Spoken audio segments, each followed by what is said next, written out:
Merci Monsieur le Président. Le secteur de l'aéronautique est l'un des domaines industriels les plus développés en Nouvelle-Aquitaine et plus généralement à l'échelle nationale. Avec près de 60 milliards d'euros de chiffre d'affaires, l'industrie aéronautique est le premier contributeur à la balance commerciale du pays, apportant un solde net de 18,6 milliards par an. Il est à noter que depuis 2015, le secteur représente une création nette de 2000 emplois annuels environ. Et pourtant, malgré ces chiffres élogieux, nos PME sont en perpétuelle mutation et doivent faire face à une évolution permanente pour rester compétitives face à une concurrence de plus en plus forte. Les progrès technologiques de ces dernières décennies et l'accessibilité aux moyens de transport aérien obligent les compagnies aériennes à réduire considérablement leurs coûts. Les entreprises du secteur doivent donc s'adapter elles aussi en poursuivant les avancées en matière de réduction de masse des aéronefs et de diminution de la consommation de carburant.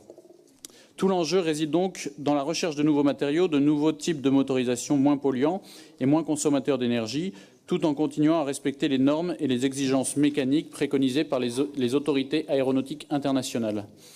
Ce travail, mené déjà depuis de nombreuses années, devra se poursuivre avec le soutien du Conseil régional, tout en veillant à ne pas tomber dans une certaine précipitation en matière d'innovation, précipitation qui pourrait avoir des conséquences dramatiques d'un point de vue industriel comme sur le plan humain en cas d'accident. Enfin, le second enjeu majeur de cette feuille de route pour les années à venir est l'accompagnement de la filière du spatial. La conquête de l'espace étant indéniablement la révolution industrielle qui nous attend pour les prochaines années et les prochaines décennies.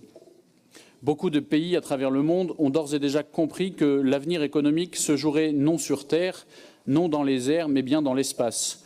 Nous avons l'exemple des États-Unis à travers le projet SpaceX, ou avec la volonté de développer une 6e force armée autour de l'espace. Nous avons l'exemple de la Russie, de la Chine, des Émirats arabes unis ou même de l'Inde, qui ont tous annoncé leur ambition de partir à la conquête de l'espace, conscients des enjeux économiques de demain.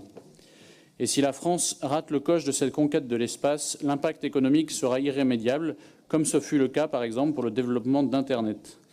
Il est regrettable que la feuille de route que vous proposez à nos votes soit axée quasi exclusivement sur la filière de l'aéronautique, en faisant abstraction du spatial dans ses objectifs.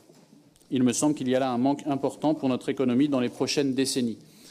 Le groupe du Rassemblement national votera évidemment favorablement cette délibération, mais attire votre attention, Monsieur le Président, sur la nécessité de ne pas passer à côté de la conquête de l'espace si nous voulons que notre région reste parmi les leaders en matière d'économie et de développement industriel. Je vous remercie.